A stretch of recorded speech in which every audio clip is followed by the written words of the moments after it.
वल्क़लमि वमा यस्तुरून।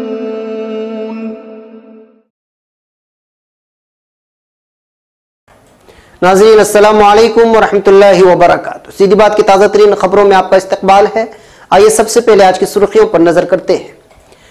Bhopal encounter मामला, आखिरी सांस तक इंसाफ के लिए लड़ती रहूंगी, खालिदा मछाले का आज़म, पांडे कमीशन रिपोर्ट को बताया फरेब।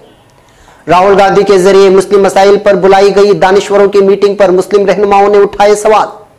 पंचायत ने आबरूरेजी के मुलजिमीन से वसूल किया 30,000 रुपए का जुर्माना, फिर पूरे गांव को खिलाया मटन। जम्मू कश्मीर के पहले IAS टॉपर ने हिंदुस्तान को ट्वीट में लिखा, रेपिस्तान हो सकती है कार्रवाई। Rabia girls public school Delhi के खिलाफ हो सकती है बड़ी कार्रवाई, सरपरस्तों ने की तोड़फोड़, केजरीवाल हुकूमत ने तलब की रिपोर्ट। हिंदुस्तानी क्रिकेट टीम के एक अहम सुतून है महेंद्र सिंह धोनी, इरफान पठान का बयान। असुद्दीन ओवैसी का तंज, नीतीश ने हमें कहा था वोट कटवा, खुद पीएम मोदी की गोद में बैठ गए। तुम मेरे नहीं तो किसी के नहीं, इस गुस्से में खातून ने काट डाला नौजवान का अज़्व तनासुल। ताजमहल के तहफ्फुज़ को लेकर योगी हुकूमत को सुप्रीम कोर्ट की फटकार। चिलचिलाती धूप में बारिश के लिए घंटों तक मुसलमानों ने अदा की नमाज, अल्लाह की रहमत जोश में आई और घंटों में हुई बारिश। जापान में सजाए मौत पाने वाले अजीबोगरीब अकायद के हामिल शख्स की कहानी। ट्रंप के बर्तानिया के दौरे पर $4 करोड़ खर्च होंगे। तिजारती कंपनी से रिश्वत लेने के इल्जाम में सऊदी अहदेदार गिरफ्तार। नवाज शरीफ और मरियम नवाज का पाकिस्तान में गिरफ्तारी से पाकिस्तान की सियासी तारीख का रुख तब्दील, स्टेब्लिश्ड मकमसे में। ईसा मसीह होने का दावेदार इराकी पुलिस के हत्थे चढ़ गया। नाज़रीन अस्सलामु अलैकुम वरहमतुल्लाहि वबरकातुहू। सीधी बात की ताज़ा तरीन खबरों में आपका इस्तकबाल है। मैं अंसार अजीज नदवी आज की खबरों की तफसीलात लेकर आपकी खिदमत में हाजिर हूँ। आइए खबरों की तफसीलात पर नजर करते हैं। पहली खबर मुंबई से है। भोपाल इनकाउंटर के नाम पर अक्टूबर 2016 में भोपाल के करीब एक गाँव में 8 मुस्लिम नौजवानों को कत्ल कर दिया गया था। इनमें से एक मकतूल जो कि शोलापुर का रहने वाला था कि वालिदा खालिदा मछाले हैं।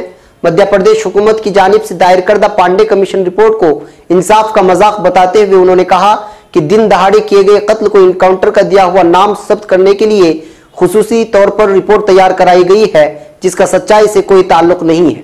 उन्होंने मजीद कहा कि मेरे बेटों के कातिलों को अपने अंजाम तक पहुंचाने के लिए आखिरी सांस तक इंसाफ के लिए लड़ती रहूंगी।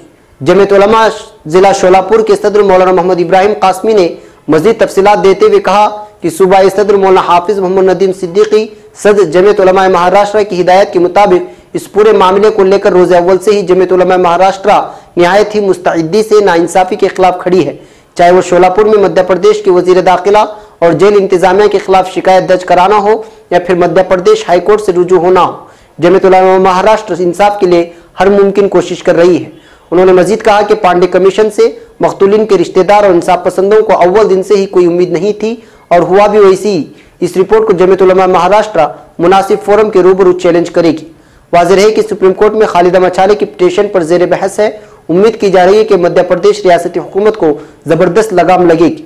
इस मौके पर senior criminal advocate Tahoor Khan Pathan ने कहा कि खालिदा मछाले जो कि BP शुगर समेत कई अमराज का शिकार है के बावजूद जिस हौसला और मुस्तैदी के साथ इंसाफ की लड़ाई लड़ रही हैं, यह हमारी लीगल टीम के लिए तक़वियत का बाइस है। अब खबर नई दिल्ली से। 2019 लोकसभा इंतखाबात की आहट के साथ ही इंतखाबी तैयारियों का सिलसिला शुरू हो गया है। एक तरफ लीडरान मुख्तलिफ रियासतों का दौरा करके अपनी तंजीम को मुतहर्रिक करने और पार्टी लीडरान और कारकुनान को मुत्तहिद करने की कोशिश कर रहे हैं, तो दूसरी तरफ तमाम तबकात के लीडरान को अपनी तरफ मुतवज्जे करने के लिए उनसे मुलाकात करने का भी सिलसिला शुरू हो गया है। इसी ज़िम्न में कांग्रेस सदर राहुल गांधी ने आज मुस्लिम दानिश्वरों के साथ एक अहम मीटिंग तलब की है। इत्तलात के मुताबिक आज तकरीबन 20-25 मुस्लिम रहनुमाओं को मदऊ किया है, लेकिन इस मीटिंग की खास बात यह है कि उसमें शामिल होने वाले नामों की फहरिस्त को पूरी तरह से खुफिया रखा गया है। कांग्रेस की इस मुलाकात पर मुसलमानों की सबसे बड़ी तंजीम समझी जाने वाली ऑल इंडिया मुस्लिम मजलिस मुशावरत के सदर के जरिए सबसे पहले तनकीद की गई है। मुशावरत के सदर नवीद अहमद ने कहा कि मीटिंग कहीं भी और किसी से भी हो सकती है, लेकिन अगर मुस्लिम मसाइल पर बातचीत करने के लिए मुस्लिम दानिश्वरों की मीटिंग तलब की गई है और उसमें इस्लाम के खिलाफ बात करने वाले लोगों को मदऊ किया गया तो इंतहाई मज़हका क़ैज़ है। जो मुसलमानों के मसाइल जानते हैं और उनकी बात करते हैं, मुस्लिम मसाइल पर बात करने के लिए उन्हें बुलाया जाना चाहिए। मजलिस मुशावरत के सदर नवीद अहमद ने ट्वीट करके कहा, मज़े की बात है कि जावेद अख्तर जो इस्लाम में यकीन न रखने का दावा करते हैं, और राहुल गांधी के जरिए मुस्लिम मसाइल पर बातचीत करने के लिए मुस्लिम दानश्वरों की बुलाई गई मीटिंग में शामिल हैं। अब खबर छत्तीसगढ़ से। छत्तीसगढ़ के आदिवासी अक्सरियती जिला जशपुर में एक शर्मनाक वाकया सामने आया है। जशपुर के मनोरा के एक गांव में 3 बच्चियों की आबरूरेजी के बाद गांव में जश्न मनाने की इत्तला पुलिस को मिली है। बताया जा रहा है कि गांव वालों ने जश्न के दौरान मटन बनाकर खाया। इत्तला मिलने के बाद बुध को पुलिस की एक टीम गांव के लिए रवाना हुई। जशपुर के मनोरा के एक गांव में 3 बच्चियों की आबरूरेजी की बात सामने आई है। जराये के मुताबिक पंचायत ने मुतासिरा फरीक को पुलिस थाना जाने से भी रोक दिया। पंचायत ने खुद एक मीटिंग की और अपना फैसला सुना दिया। पंचायत के फैसले के बाद मुलजिम फरीक से बतौर जुर्माना 30,000 रुपए लिए गए और इस रकम से मटन मंगवाया गया और पूरे गांव की दावत की गई। गांवों ने मटन मंगवाकर खाया और बाकी मानदा रकम आपस में तकसीम कर ली गई। इस वाकये से मुतालिक एक वीडियो भी वायरल हो रहा है। वीडियो में एक शख्स वाकये की जानकारी दे रहा है। इस शख्स को मुतासिरा बच्चियों में से एक का वालिद बताया जा रहा है। जराये के मुताबिक कुछ दिन पहले मुतासिरा बच्चियों में से एक के वालिद ने गांव के ही कुछ नौजवानों के साथ बच्चियों को काबिल एतराज हालत में देखा, जिसके बाद ये मामला पंचायत के पास पहुंचा। सिलसिले में एक पंचायत बुलाई गई। पंचायत में सभी बिरादरी के लोग शामिल हुए। इसमें मुलजिम फरीक भी मौजूद था। मौसूला इत्तलात के मुताबिक पंचायत ने फैसला सुना दिया कि मुतासिरा फरीक को 10-10 हजार रुपए मुआवजे के तौर पर दिए जाए। तीनों मुलजिम नौजवानों के वालिद ने रकम मुतासिरा फरीक को दे दी। इसके बाद इस रकम से मटन मंगवाया गया और पूरे गांव की दावत की गई। बादजा बाकी मानदा पैसों को 45 अफराद में 485 रुपये फीकस के हिसाब से तकसीम कर दिया गया। इधर जशपुर के बागीचा इलाके की SDOP का कहना है इस तरह की कोई शिकायत पुलिस के पास नहीं पहुंचे। फिर भी इत्तला की बुनियाद पर बुध को TI की क़ियादत में पुलिस की एक टीम गांव भेजी गई। दूरदराज का इलाका होने की वजह से वहां नेटवर्क नहीं है, इसलिए टीम से राबिता नहीं हो रहा है। टीम के वापस आ जाने के बाद ही इस वाकये की हकीकत का इल्म हो सकेगा। अब खबर जम्मू कश्मीर से। जम्मू कश्मीर हुकूमत ने 2010 बैच के IAS टॉपर शाह फैसल के खिलाफ तहकीकात शुरू कर दी है। शाह फैसल जो इस वक्त स्टडी लीव पर अमेरिका में हैं, पर इल्जाम है कि उन्होंने अपने एक ट्वीट में हिंदुस्तान के लिए रेपिस्तान का लफ्ज इस्तेमाल किया है। वाज़ेह हो कि शाह फैसल ने रवां बरस अप्रैल के आखिर में अंग्रेजी रोजनामा टाइम्स ऑफ इंडिया में शाये होने वाली एक खबर अपने ट्विटर अकाउंट पर ट्वीट किया था, जिसकी सुर्खी कुछ यूं थी: फहश फिल्मों के आदी नौजवान ने अपनी 64 साला मां के साथ रेप किया, गुजरात में गिरफ्तार कर लिया गया। कश्मीरी IAS अफसर ने बादशाह इस खबर को रीट्वीट करते हुए लिखा था: पिदराना निजाम प्लस आबादी प्लस नाकामदगी प्लस शराब plus porn plus technology plus anarchy equal to रेपिस्तान। इस ट्वीट और रीट्वीट के करीब 75 रोज बाद रियासत हुकूमत हिंदुस्तान के महकमे प्रिंस एंड ट्रेनिंग के कहने पर शाह फैसल के खिलाफ मुहक्कमाना तहकीकात शुरू कर दी है। अब खबर नई दिल्ली से। पुरानी दिल्ली की मशहूर दरसगाह राबिया गर्ल्स पब्लिक स्कूल में 4-4 साल की बच्चियों को 5 घंटे तक बेसमेंट में बंद रखने का मामला सामने आया है। सरपरस्तों का इल्जाम है कि स्कूल इंतजामिया ने फीस न जमा करने की वजह से बच्चियों को घंटों तक रोक कर रखा। इस बाबत उन्होंने स्कूल इंतजामिया के खिलाफ पुलिस में शिकायत दर्ज कराई है। स्कूल इंतजामिया के जरिए इस हरकत के सामने आने के बाद सरपरस्तों में नाराजगी पाई जा रही है। नाराज लोगों ने स्कूल के बाहर एहतिजाज किया और स्कूल में तोड़फोड़ भी किए जाने की इत्तलात है। दूसरी जानिब दिल्ली हुकूमत ने इस मामले पर नोटिस लेते हुए स्कूल को नोटिस जारी किया है। वजीर आला अरविंद केजरीवाल ने इस पूरे मामले पर रिपोर्ट तलब की है। केजरीवाल ने महकमे तालीम के डायरेक्टर और सेक्रेटरी को मामले की रिपोर्ट के साथ तलब किया है। नायब वजीर आला वजीर तालीम मनीष सिसोदिया ने राबिया गर्ल्स पब्लिक स्कूल को नोटिस जारी किया है। वजीर बराए खुराक और रसद इमरान हुसैन ने भी स्कूल पहुंच गए। उन्होंने कहा कि इस तरह की हरकत के लिए स्कूल इंतजामिया के खिलाफ कार्रवाई की जाएगी। इसके अलावा हुकूक अतफाल कमीशन की टीम भी राबिया गर्ल्स स्कूल पहुंच गई है। अब खबर जम्मू कश्मीर से। हिंदुस्तानी क्रिकेट टीम के ऑलराउंडर इरफान पठान ने मायानाज क्रिकेटर महेंद्र सिंह धोनी को हिंदुस्तानी क्रिकेट टीम का अहम सतून करार देते हुए कहा कि धोनी जिस तरह खिलाड़ी की सरपरस्ती करते हैं वो काबिल तारीफ है। पठान ने एजेंसी के साथ अपने एक इंटरव्यू में बताया, माही यानी MS Dhoni Indian cricket team के एक अहम सतून है। जिस तरह वो मैदान के अंदर और मैदान के बाहर साथी खिलाड़ियों की सरपरस्ती करते हैं वो काबिल तारीफ है। आलमी कप 2019 में खेले जाने वाले क्रिकेट के लिए हिंदुस्तानी टीम में शामिल किए जाने के इम्कानात पर इरफान पठान ने कहा, मैं क्रिकेट खेलता रहूंगा और उससे लुत्फानंदोज होता रहूंगा।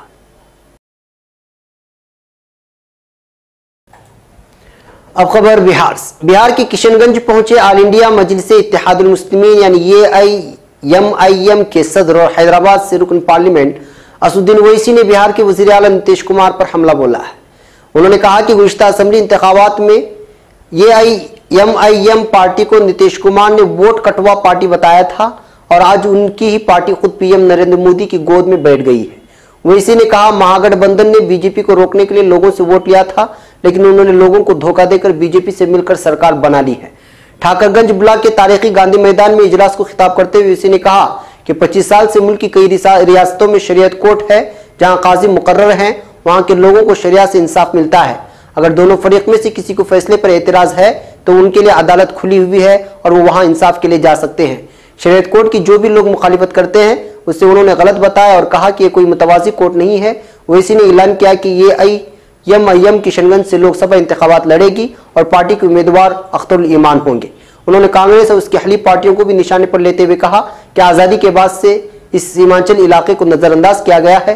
उन्होंने मजीद कहा कि यहाँ के लोगों से वोट लेकर उन्हें हमेशा ठगा गया है।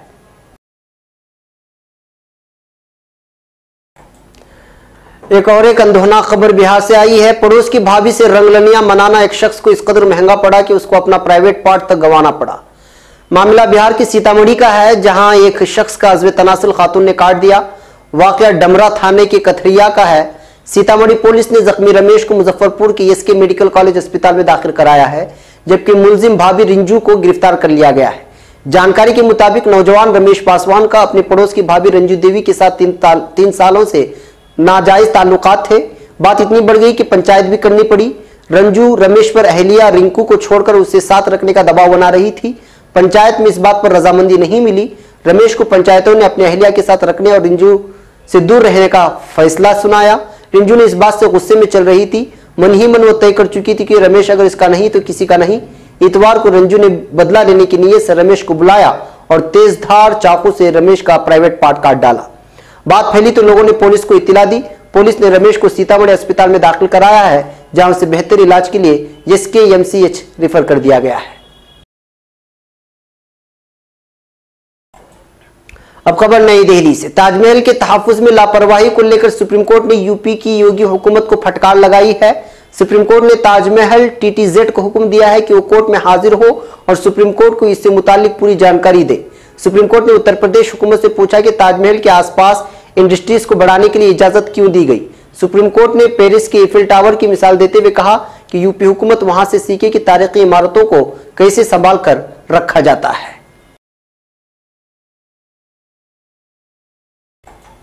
अब खबर उत्तर प्रदेश से। इंसान को अगर कुछ भी हासिल करना हो और उसके लिए मेहनत, लगन और जद्दोजहद करे तो जरूर हासिल हो जाती है। इसी तरह अगर कोई अल्लाह से रुजू करता है और दुआएं मांगता है तो दुआएं भी कबूल हो जाती हैं। अल्लाह कहता है कि जब बंदा खुशू खुजू के साथ मुझसे कुछ तलब करता है तो मैं उसके सर उठाने से पहले ही उसकी दुआ कबूल कर लेता हूँ। इस्लाम ने बताया है कि जब बारिश ना हो और कहसाली हो जाए तो नमाज इस्तिस्का यानी बारिश के लिए खुसूसी नमाज के जरिए अल्लाह से पनाह तलब की जाए तो अल्लाह की रहमत की बारिश होती है। ये नमाज देर तक पढ़ी जाती है और आमतौर पर नमाज इस्तिस्का के बाद अल्लाह की रहमत जोश में आती है और फिर बारिश होती है। चिलचिलाती धूप में बारिश के लिए घंटों तक मुसलमानों ने अदा की नमाज, अल्लाह की रहमत जोश में आई और घंटों हुई बारिश। पत्रिका.com के मुताबिक उत्तर प्रदेश के बदोही के पेरखानपुर वाक़ फकीर सेठ के इहाते में मुसलमानों ने चिलचिलाती धूप में नमाज इस्तिस्का अदा की, जिसमें शदीद गर्मी की परवाह किए बगैर शहर की बड़ी तादाद में मुस्लिम भाइयों ने शिरकत की। एक तरफ चिलचिलाती धूप और शदीद गर्मी, उसकी कोई परवाह नहीं थी। मुसलमान नमाज और दुआ में मसरूफ थे। ये मंजर देखकर लोग हैरान थे। बहरहाल कारी नज़ीर अहमद की इमामत में नमाज इस्तिस्का अदा की गई और बारिश के लिए दुआएं की गई। नमाज खत्म होने के बाद से ही आसमान में बादल छाने लगे। इससे लोगों को बारिश की उम्मीद पैदा होने लगी। शाम होने से पहले ही मौसम सुहाना हो गया। बारिश की बूंदें जमीन को सैराब करने लगी। लोगों को यकीन हुआ कि खुसूसी नमाज सलात इस्तिस्का का असर हुआ।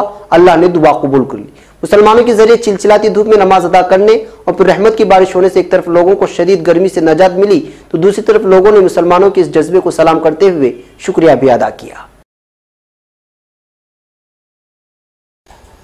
अब खबर जापान से। गुज़िश्ता जुमा के रोज जापान में एक मजहबी फिरके वोम शनरिक्यू के बानी असाहारा शोको को उसके 6 साथियों समेत दी गई सजाए मौत के तहत मौत के घाट उतार दिया गया है। असाहारा शोको के बारे में कई अजीबोगरीब बातें मशहूर हैं। उसे सन 1995 में टोक्यो की मेट्रो ट्रेन में सेरेन गैस के हमले में कसूरवार करार दिया गया था, जिसके नतीजे में 13 अफराद हलाक हो गए थे। जबकि इस हमले के नतीजे में 8005 अफराद मुतासिर हुए और वो आज तक उसके असरात से बाहर नहीं आ सके हैं। अल अरबिया ने वोम फिरके के बानी और उसके अजीबोगरीब अकायद और नजरियात पर रोशनी डाली है। मजहबी तौर पर वो किसी एक इलाकाई मजहब का पैरोकार नहीं था, बल्कि उसके अकायद में एक ही वक्त में बुद्ध मजहब और हिंदू मजहब के नजरियात शामिल थे। वोम फिरके का ऐलान करने के बाद असहारा शो को पूरी जिंदगी इख्तिताम कायनात के नजरिए की तरवीज करता रहा है। ततहीर नफ्स और दीनी इंसानी अखदार के बजाय वोम शनरीकियों की तालीमात में दूसरों के कत्ल पर उकसाने का अजीब फलसफा कार फरमा रहा है। उसका कहना था कि दूसरों का कत्ल करके उसके फिरके के पैरोकार अबदी जिंदगी हासिल कर सकेंगे। सन 1995 में टोक्यो की मेट्रो ट्रेन में मुहल्ली गैस से हमला इसी सोच और फिक्र का नतीजा था। उसके पैरोकार अपनी बुराइयों की पाकीज़गी के लिए दूसरों की जान लेने को कार्य सवाब समझते थे। अब खबर अमेरिका से। अमेरिकी सदर डोनाल्ड ट्रंप अपने बरतानिया के आइंदा दौरे के दौरान लंदन में किसी मौके पर एलानिया तौर पर नमूदार नहीं होंगे। बरतानवी अखबार डेली मेल के मुताबिक अमेरिकी सदर के लिए इंतहाई सख्त सिक्योरिटी इंतजाम किए जा रहे हैं, जो 2011 के बाद से बरतानिया में नहीं देखे गए। इस सख्तरीन सिक्योरिटी तैयारियां उन भरपूर एहतिजाजी मुजाहिरों के अंदेशों के सबब की जा रही हैं, जिनके दौरान बरतानवी दारुल हुकूमत में 50,000 के करीब शहरियों के सड़कों पर आने का कवी इम्कान है। तवक्को है कि 3 रोजा दौरे पर $4 करोड़ के करीब खर्च हो जाएंगे। इस दौरान हिफाजती इंतजाम के वास्ते 10,000 के करीब पुलिस एहलकार और खुफिया पुलिस के अरकान मामूर होंगे। बरतानवी अखबार डेली मेल के मुताबिक डोनाल्ड ट्रंप की कैडिलक मॉडल की गाड़ी को दुनिया के एक सबसे बड़ी अस्करी नकलो हमल के तैयारे सुपर गैलेक्सी C5 में मुंतकिल कर दिया गया है। इस गाड़ी को बीस्ट का नाम दिया गया है और उसकी कीमत $16 लाख है। दौरे के सिक्योरिटी इंतजाम में तैयारा बरदार अमरीकी जहाज USS हैरी एस ट्रूमैन भी सरगर्म होगा, जो बरतानिया की जुनूबी साहिलों पर अमरीकी बेड़े में शामिल है। इस तैयारा बरदार जहाज की कीमत $45 लाख और वजन 97,000 टन है। अलावा अजीज दौरे के आगाज से कबल सदर ट्रंप और उनके हमरा वफ्द के वास्ते सिकोर्स्की मॉडल के हेलीकॉप्टर भी लंदन पहुंचेंगे। अब खबर दुबई से। सऊदी अरब के हुकाम ने वजारत दिफा से वाबस्ता एक सरकारी ओहदेदार को एक तिजारती कंपनी को सहूलियात के एवज रिश्वत वसूल करने के इल्जाम में गिरफ्तार कर लिया है। सऊदी प्रोसिक्यूटर जनरल सऊद बिन अब्दुल्लाह अल मुअज्जिब की तरफ से जारी करदा एक बयान में बताया गया है कि सिक्योरिटी हुक्काम को वजारत दिफा के जराये से इत्तला मिली थी कि महकमे का एक इंतजामी ओहदेदार एक तिजारती कंपनी के साथ मशकूक लेन देन में मुलव्वस है। इस हवाले से खुफिया तौर पर तहकीकात की गई तो रिश्वत वसूली से मुतालिक खबरें दुरुस्त साबित हुई। इस पर मुतालिका ओहदेदार को हिरासत में लेकर उसके खिलाफ कानूनी कार्रवाई शुरू कर दी गई है। अब खबर पाकिस्तान से। पाकिस्तान के एक एहतिसाब अदालत से सजा याफ्ता साबिक वजीर आजम मियां नवाज शरीफ और उनकी बेटी मरियम नवाज ने आइंदा जुमा 13 जुलाई को वतन वापस आने का ऐलान किया है। ये दोनों रहनुमाओं का ऐसा फैसला है जिसकी पाकिस्तान की सियासी तारीख में इससे कबल कोई मिसाल नहीं मिलती। इससे कबल पाकिस्तान में अदालतों की जानिब से गिरफ्तारी के ऑर्डर इशू किए जाने के बावजूद आज तक किसी भी सियासी या फौजी रहनुमाओं ने गिरफ्तारी के लिए अपने आप को पेश नहीं किया है। पाकिस्तान के कमांडो चीफ एग्जीक्यूटिव और सदर परवेज मुशर्रफ, MQM के रहनुमा अल्ताफ हुसैन और दीगर सियासी रहनुमाओं की मिसालें सबके सामने हैं। नवाज शरीफ और मरियम नवाज का वतन वापसी पर अपनी गिरफ्तारी देने का फैसला मुस्लिम लीग नून के आइंदा इंतखाबात में कामयाबी की कुंजी करार दिया जा रहा है। वतन वापसी पर लाहौर एयरपोर्ट अगर लाहौर के आवाम दोनों रहनुमाओं के इस्तकबाल के लिए लाखों की तादाद में पहुंचने में कामयाब हो गए तो यही मुस्लिम लीग नून की आइंदा इंतखाबात में कामयाबी को वसीला साबित होगा। तमाम मुल्क की स्टेब्लिशमेंट हर सूरत दोनों रहनुमाओं को आवाम तक पहुंचने से रोकने के लिए अपनी भरपूर तवानाइयां सर्व कर रही है। अब खबर बगदाद से। इराक की पुलिस ने एक ऐसे शख्स को हिरासत में लिया है जिस पर ईसा मसीह होने का दावा करने का इल्जाम आयद किया गया है। अल अरबिया के मुताबिक हालिया अय्याम में सोशल मीडिया पर एक मुअम्मर शख्स की खबरें वायरल हुई हैं जिनमें उसे एक रिकॉर्ड फुटेज में खुद को मसीह करार देते सुना और देखा जा सकता है। गिरफ्तारी के बाद उसकी एक दूसरी फुटेज भी सामने आई है जिसमें उसने अपनी गलती का एतराफ किया है और कहा है उसने मसीह होने का दावा लाइल्मी में किया था।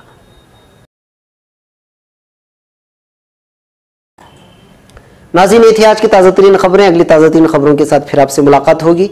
इजाज़त से पहले फिर वही अपील कि आप हमारे चैनल को सब्सक्राइब करना और हमारे वीडियोस को शेयर करना हरगिज़ ना भूलें। हमें यहाँ पर इजाज़त। अस्सलामु अलैकुम व रहमतुल्लाहि व बरकातुहू।